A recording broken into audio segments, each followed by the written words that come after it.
मुख्यमंत्री नीतीश कुमार के नाम के साथ एक पदबंध जुड़ता है सुशासन बाबू। तो एक तरफ सुशासन बाबू की छवि है, वो चमकदार तस्वीरें कि खेतों के बीच से लड़कियां साइकिल चलाते हुए स्कूल जा रही हैं, और फिर पिछले 1-1.5 साल की सुर्खियां हैं।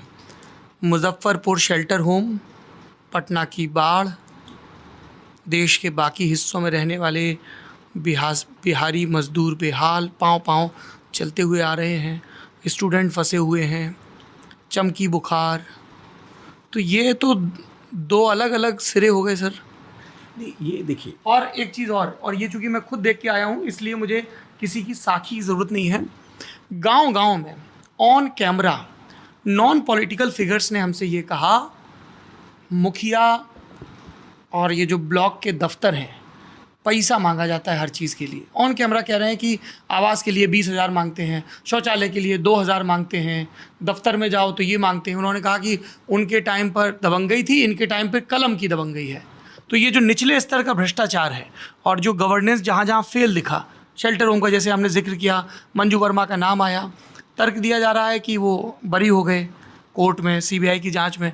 लेकिन जब हम चेरिया बरियारपुर में घूमे तो जो आम लोग हैं, अगेन नॉन पॉलिटिकल, उन्होंने भी कहा कि इससे हमें लगता है कि मुख्यमंत्री जी की छवि को धक्का लगा। दूसरे लोगों ने गिनवा दिया कि नहीं साहब कास्ट इक्वेशन इसलिए दिया गया।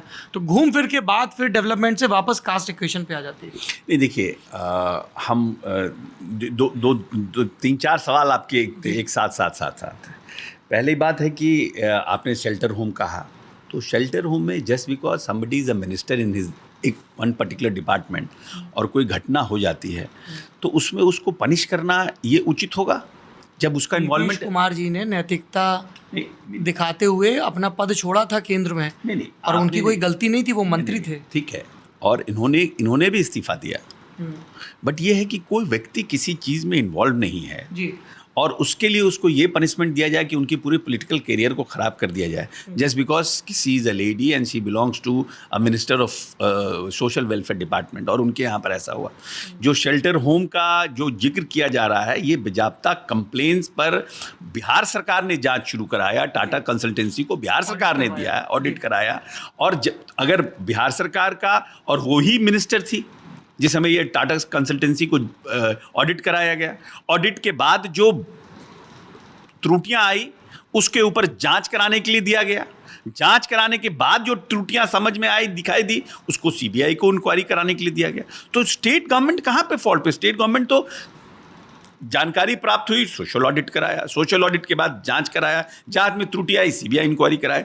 अब जिसमें मंजू वर्मा का कहीं इन्वॉल्वमेंट ही नहीं है, न कोर्ट ने उनको बरी किया, जांच में सीबीआई ने उनको बरी किया, तो आप उनको क्यों आप उनको पनिश करिएगा politically when she is not involved? ये तो एक नैरेटिव तैयार किया जा रहा है ना, शेल्टर होम का एक नैरेटिव तैयार किया जा रहा है। इनको ये पता ही नहीं है कि शेल्टर होम के कंप्लेंट्स पे स्टेट गवर्नमेंट ने इनिशिएटिव लिया। Initiative has taken by state government, social audit state government ने कराया। अब ये कह रहे हैं सीबीआई इंक्वायरी हुई। अरे सीबीआई इंक्वायरी, भाई हमें जानकारी मिली कि देयर इज समथिंग रॉन्ग, हमने सोशल ऑडिट कराया, अपने स्टेट गवर्नमेंट से जांच कराई, सीबीआई जांच कराई, कोर्ट में केस गया, उसके बाद वो बरी हुई हैं और उसके बाद उनको दिया गया। उनका कहीं इन्वॉल्वमेंट नहीं है, उनको बेजाब्ता न कोई कंप्लेन किया सीबीआई ने उनके अगेंस्ट में, न कोई उनके अगेंस्ट में सीबीआई ने कहीं कोई उन पर रेफरेंस दिया। तो जब सब कुछ होने के बाद तो उनको क्यों हम बंद कर दें? दूसरी बात जो आपने कहा कि शराबबंदी का, तो शराबबंदी का भी मैंने जिक्र नहीं किया, आऊंगा, उस पर भी आऊंगा। नहीं, आपने अभी कहा ना कि निचले लेवल का भ्रष्टाचार पर, तो भ्रष्टाचार पर लोग जो कंप्लेन कर रहे हैं, तो हम लोगों के यहाँ तो बेजाब्ता बहुत से लोग, अगर आप इन 10-15 वर्षों का आप देखिएगा जो सरकारी अफसरों जिनके ऊपर कार्रवाई की गई है, वो नंबर्स अगर आप देखिएगा, वो नंबर हजारों में हैं जिनके ऊपर कार्रवाई की गई है। और हम लोगों ने तो बेजाब्ता और टोल फ्री नंबर जारी किया हुआ है कि भाई आप इस पर कंप्लेन करिए और एक्ट होगा उस पर, और उस पर एक्ट हुआ भी है। अब कोई आदमी जाकर के इस सिस्टम को में, तो हम लोग ये नहीं कह सकते हैं ना कि हम 100% करप्शन फ्री कर दिया स्टेट को। अशोक जी, एक नेता के तौर पे आपका जवाब सुन के मैं आगे बढ़ सकता हूँ, पर एक पढ़े लिखे शिक्षित नागरिक के तौर पर आप और हम यहाँ बैठे हैं, सरकारें कितनी शक्तिशाली होती हैं आपको पता है। आप सरकार हैं और हम उन सरकारों के इर्द गिर्द निगहबान बन के रहते हैं। जिन अखबारों में इतने बड़े बड़े इश्तिहार छपते हैं, राशन कार्ड सब चीज़ बनाती है, वो जो टोल फ्री नंबर है कि कोई मुखिया घूस मांगे, कोई अधिकारी मांगे करिए और शिकायत होगी, वो क्यों नहीं उन तक पहुंच पा रहा है? क्योंकि मैंने इसीलिए ये चीज़ जोड़ी सर कि वो लोग नॉन पॉलिटिकल लोग हैं, गरीब, बिल्कुल दरिद्र, जिनकी सेवा का आप संकल्प लेते हैं, और वो बार बार लगातार अक्रॉस द स्टेट ये कह रहे हैं, और ये आपकी इमेज को डेंट पहुंचा रहा है, ये मुख्यमंत्री की इमेज को डेंट पहुंचा रहा है, सुशासन बाबू की इमेज को डेंट पहुंचा रहा है। तो वैसे भी ये कंसर्न होना चाहिए कि नीचे से जो आवाज़ें आती हैं उसको आप एडजस्ट करें। That is how you fix. आपने कहा ना कि हमने टिस से सोशल ऑडिट कराया और उसको फिक्स किया। करप्शन के लेवल पे फिर क्यों रिजेंटमेंट दिख रहा है लोगों में? नहीं, अब इस वैसे तो हम लोगों ने इसको काफ़ी ट्रांसपेरेंट करने का प्रयास किया गया है कि जो भी बेसिक्स जितने भी हैं, चाहे जाति प्रमाण पत्र हो, आवास प्रमाण पत्र हो, ये है वो हो, जितना है, इसके हम लोगों ने राइट्स बनाए, इसके लिए कानून बनाया, इसके लिए सिस्टम क्रिएट किया। पहले बहुत प्रॉब्लम्स थे कि करप्शन होता था, उसको आवासीय प्रमाण पत्र बनाने में, जाति प्रमाण पत्र बनाने में, वो राशन कार्ड बने, तो उसको हम लोगों ने ट्रांसपेरेंट किया। फिर भी हम समझते हैं कहीं ना कहीं कुछ ऐसे लोग हैं जिनके ऊपर और भविष्य में विशेष ध्यान देने की आवश्यकता है, और उन लोगों को और कैसे हम लोग टाइट कर सकें और सिस्टम को कैसे ट्रांसपेरेंट कर सके, उस करने की हमें आवश्यकता है। आपने जो प्रश्न किया और जो लोग आप बता रहे हैं, इसको भविष्य में हम लोग निश्चित रूप से इसको देख करके इसको वर्कआउट करेंगे कि और कैसे हम लोग फर्दर ट्रांसपेरेंट करें इसको, जिससे कि लोगों को परेशानियां कम हो। शराबबंदी आप जिक्र कर ही चुके हैं। लोग मिले अगेन अक्रॉस द स्टेट, महिलाएं मिली जो इस फैसले से तब भी खुश थी। लोगों ने कहा महिला वोट बैंक, नीतीश की पॉपुलैरिटी 59% नीतीश को प्रेफर करती हैं, आदि इत्यादि। पुरुष मिले, उन्होंने कहा आप यहीं खड़े रहिए, कैमरा बंद करके आधे घंटे में शराब मंगवा देंगे। चलिए, दावा हो गया। फिर बताया गया कि स्कूल के बच्चे बस्ते में शराब ले जाते हैं, 100 रुपये 50 रुपये मिलता है। कोड बताए गए, कितने बजे टेम्पो लगती है, और हमें इतने शराबी मिल चुके हैं, शराब पी के धुत लोग गाँव में, कि वो शराब बंदी बड़ा कमज़ोर दावा लगने लगा है। नहीं, हमको लगता है कि शराबबंदी पर थोड़ा हम लोगों को और मतलब जितना हम लोग सख्त हैं उसका मतलब उतना से इफ़ेक्टिव नहीं हो पा रहा है।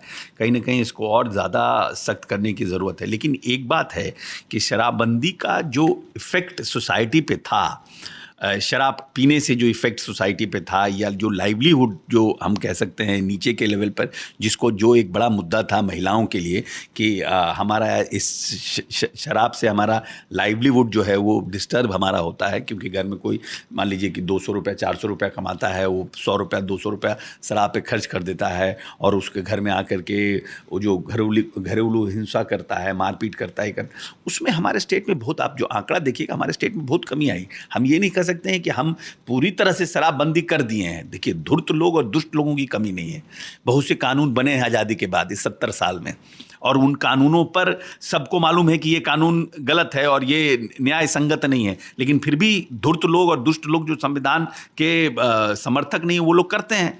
नक्सलिज्म तो इस देश में, नक्सलिज्म जो है ये तो हमारे स्टेट संविधान के अनुरूप नहीं है, लेकिन फिर भी नक्सलिज्म है। उसी तरह से दुर्त लोगों की कमी नहीं है। लेकिन है क्या कि जब तक हम जैसे लोग, सोसाइटी इन सब चीज़ों के खिलाफ आवाज़ बुलंद नहीं करे, जैसे कि मान लीजिए शुरू के जो समय थे, जो हम समझते हैं इनिशियल स्टेज ऑफ शराबबंदी, तो लोग बहुत कॉन्शियस थे, लोग फ़ोन करता था, लोग बताता था। अब लोग भी बताता नहीं है कि भाई यहाँ पर ये घटना हो रही है, चाहे ये करिए। और कहीं ना कहीं कुछ पुलिस के साथ भी, पुलिस के लोग भी इस तरह के रहते हैं, नेक्सस डेवलप कर गया है कुछ लोगों का।